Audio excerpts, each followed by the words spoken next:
చాలా మంది దశమగాలు తీరు, మాకు అప్పులు ఉన్నాయి, మాకు బాధలు ఉన్నాయి, గది గుడ్డు ఉంది అని చెబుతా ఉంటారు. నేను నోరు మూసుకొని దశమగాలు తీస్తామండి.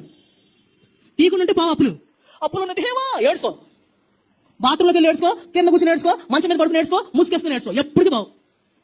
దశమగాలు నీరోడికి అప్పులు బావు, కూర్చొని ఏడ్చుకుని ఏడ్చుకో, అది ఎవరైనా సరే. నేను మరలా చెప్తున్నా, మీరు లేమిలో ఉంటే ఇక్కడ కానుకలు పట్టే సమయంలో కానుక కూడా వెయ్యొద్దు. ఇలా ఏ సేవకుడు బహుశా చెప్పుకోకపోవచ్చు, నేను చెప్తున్నా ఇది దేవుని పని కదా అని మీ దగ్గరికి కానుకల సంఖ్య వచ్చినప్పుడు మీ సామర్థ్యం కొలది కానుక వేయమన్నాడు, మీ సామర్థ్యం కొలది దేవునికి ఇవ్వమన్నాడు, మీ కలిమిలో నుండి కృతజ్ఞతగా దేవుడికి ఇవ్వమన్నాడు. ఎందుకంటే తండ్రి, నేను కలిగిన సమస్తము నీ వలనే కలిగి ఉన్నాను, సువార్త ప్రకటించవలసిన భారం నా మీద కూడా ఉంది గనుక నా సంపాదనలో నుండి శ్రేష్ఠ భాగాన్ని నీ సన్నిధిలో ఇస్తున్నాను, నీ సేవకి ఇస్తున్నాను మన విధి. కానీ నువ్వు లేమిలో ఉంటే అలా కూడా ఇవ్వద్దు. నువ్వు లేమిలో ఉంటే దేవుని సన్నిధికి ఒక్క రూపాయి కూడా ఇవ్వద్దు. ఇప్పుడే కదా, ఇప్పుడు ఇవ్వద్దు, ఇక్కడ ఇవ్వద్దు. కానీ చాలా మంది ఏం చెప్తారు తెలుసా, నువ్వు అప్పుల్లో ఉన్నా దేవుడికి ఇచ్చి, అప్పుడు దేవుడిని ఏం చేస్తాడు, ఆశీర్వదిస్తాడు, మొహం ఆశీర్వదిస్తాడు. అప్పుల్లో ఉన్నా అయితే ఇంకా పెద్ద అప్పు.